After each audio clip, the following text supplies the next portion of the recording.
Permanent residency certificate ಎಷ್ಟರ ಮಟ್ಟಿಗೆ ಸರಿ ಸರ್ಕಾರ ಕೊಡೋದು ಅನ್ನೋದು ಪ್ರಶ್ನೆ ಈಗ ನೋಡಿ. ಎಲೆಕ್ಷನ್ ಕಮಿಷನ್ ಅವರು ಈ SIR ಮಾಡೋದಕ್ಕೆ ಸುಮಾರು 13 ವಿವಿಧವಾದಂಥ ಪ್ಯಾರಾಮೀಟರ್ಸನ್ನು ಹಾಕಿದ್ದಾರೆ.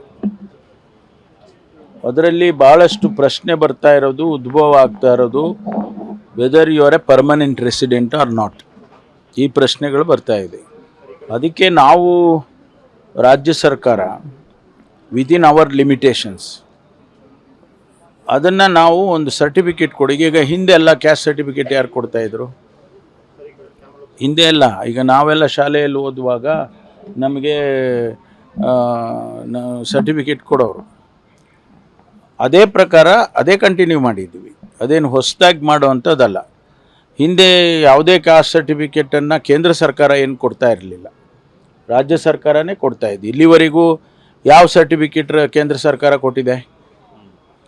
ಕ್ಯಾಸ್ಟ್ ಸರ್ಟಿಫಿಕೇಟ್ ಕೊಟ್ಟಿದ್ದಾಗಲಿ ಮತ್ತೇನೋ ರೆಸಿಡೆನ್ಸಿ ಸರ್ಟಿಫಿಕೇಟ್ನ ನಾವು ಈಗ ಲೆಜಿಟಿಮೇಟಾಗಿ ಅವರಿಗೆ ವೆರಿಫೈ ಮಾಡಿಕೊಂಡು, ಅವ್ರಿಗೆ ಆಧಾರ್ ಕಾರ್ಡ್ ಇದೆ ಅಥವಾ ಇನ್ನೊಂದು ಕಾರ್ಡ್ ಇದೆ, ಅದನ್ನೆಲ್ಲ ವೆರಿಫೈ ಮಾಡಿ ಅವರಿಗೊಂದು ಪರ್ಮನೆಂಟಾಗಿ ರೆಸಿಡೆನ್ಸಲ್ಲಿ ಇವರು ಇದ್ದಾರೆ ಅಂತ ಹೇಳಿ ಕೊಡ್ತೇವೆ.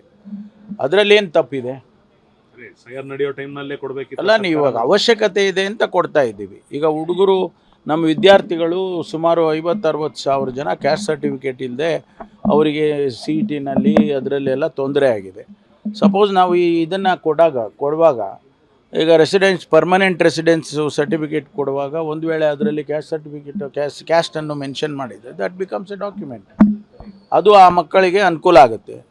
ಎಲ್ಲವನ್ನು ನಾವು ಪೊಲಿಟಿಕಲ್ ಆ್ಯಂಗಲ್ನಲ್ಲಿ ನೋಡೋದು ಸರಿ ಇಲ್ಲ. ಭಾರತೀಯ ಜನತಾ ಪಾರ್ಟಿಯವರು ಅದು ಸರಿ ಇಲ್ಲ, ಕ್ಯಾಸ್ಟ್ ಸರ್ಟಿಫಿಕೇಟ್ ಇವ್ರು ಯಾರು ಕೊಡೋದಕ್ಕೆ, ಇದೆಲ್ಲ ಮಾತುಗಳೇ ಅಲ್ಲ. As A government we also have A responsibility.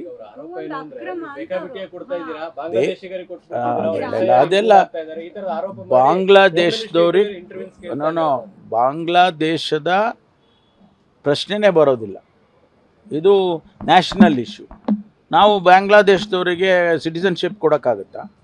ರಾಜ್ಯ ಸರ್ಕಾರ ಕೊಡೋಕ್ಕೆ ಬರೋದಿಲ್ಲ. ಒಂದು ವೇಳೆ ಆ ರೀತಿ ಇದ್ದು ಆ ಬಾಂಗ್ಲಾದೇಶದವನು ಯಾರಾದರೂ ನಮ್ಮ ದೇಶದವ್ರನ್ನ ಮದುವೆ ಆದರೆ ಅದಕ್ಕೊಂದು ಪ್ರೊವಿಷನ್ ಇದೆ. ಅದಕ್ಕೆ ಇಲ್ಲಿ ರಾಜ್ಯ ಸರ್ಕಾರದಿಂದ ರೆಕಮೆಂಡೇಶನ್ ಹೋಗುತ್ತೆ, ಅಲ್ಲಿ ಬರೀತಾರೆ. ಅದು ಬಿಟ್ಟು ನಾವು ಯಾರೂ ಕೂಡ ಬಾಂಗ್ಲಾದೇಶದವ್ರಿಗಾಗಲಿ ಅಥವಾ ಯಾವುದೇ ದೇಶದವರಿಗೆ ನಾವು ಸಿಟಿಸನ್ಶಿಪ್ ಕೊಡೋಕ್ಕೆ ಬರೋದಿಲ್ಲ, ನಾವು ಕೊಡೋದು ಇಲ್ಲ. ಆದರೆ ನಮ್ಮಲ್ಲಿರ್ತಕ್ಕಂಥ ರೆಸಿಡೆನ್ಸಸ್ಗೆ ಆ ರೆಸಿಡೆನ್ಷಿಯಲ್ ಸರ್ಟಿಫಿಕೇಟನ್ನು ಕೊಡೋದಕ್ಕೆ ನಮಗೆ ಯಾವ ತಕರಾರು ಇಲ್ಲ.